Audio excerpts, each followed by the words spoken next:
G'day gamers, Aussie Wargamer here in Moree, Australia, and welcome to my channel.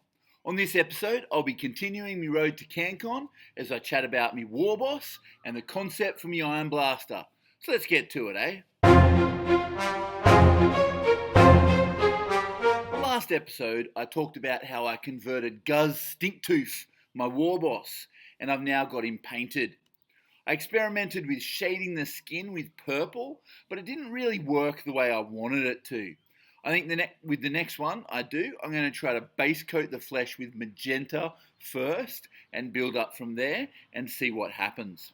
I painted the aged leather on his hat and straps by base coating with Army Painted Dark Stone, which is a dark neutral brown, and then glazed the areas I wanted to shade with a black ink. Added highlights using leather brown and khaki, adding some scratches and micro detail with khaki. I then glazed the whole thing with 2 coats of Army Painter Strong Tone. I wanted the bat squig to be blue, so he'd pop out against the greens and the reds of the model, so I went with Talisar Blue contrast paint, the same way that I did my Blue Horrors, which I talked about last episode. For his weapons, I decided to go with rusty metal because I figured Guz Stinktooth isn't exactly the kind of guy that would look after his blades. As long as he can smash with them and bash with them, he's a happy Auric. When I'm painting crates and wood, I always like to throw down some different coloured inks.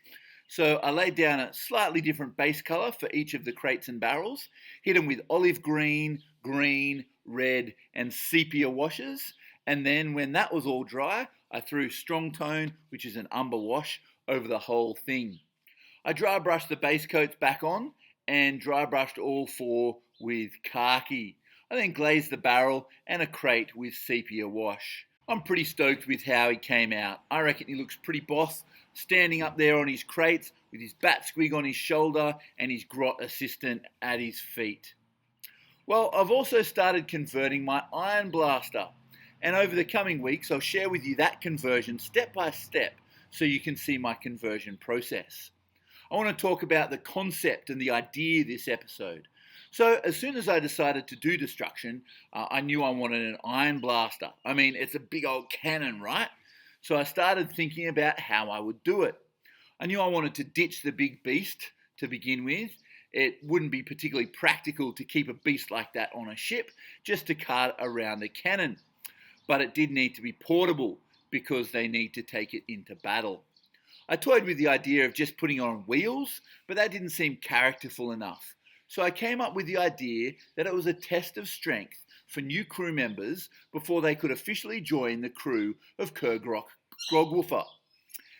If they want to join his War, they must bear the weight of the Ironblaster, affectionately known as Mincer, into battle. So the concept is that there's an iron handler and an auric bearer, and they carry the weapon into battle.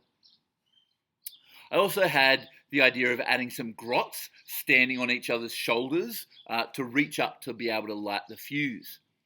So the next step in the conversion, once I've got my idea, is to see if that concept would actually work. So I assembled the cannon and part of the ogre, as well as cutting the hands and weapon off a Shadespire Auric who had the right look for the bearer.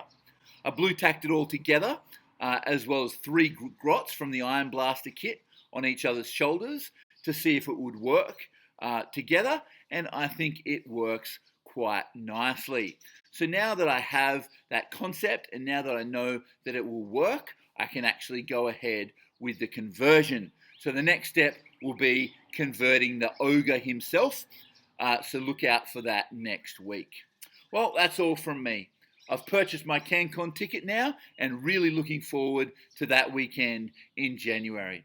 Let me know what you think of my Warboss and my Ironblaster idea in the comments below. Thanks for watching, and as always, stay tuned if you want to hear more of my voice. Catch us later.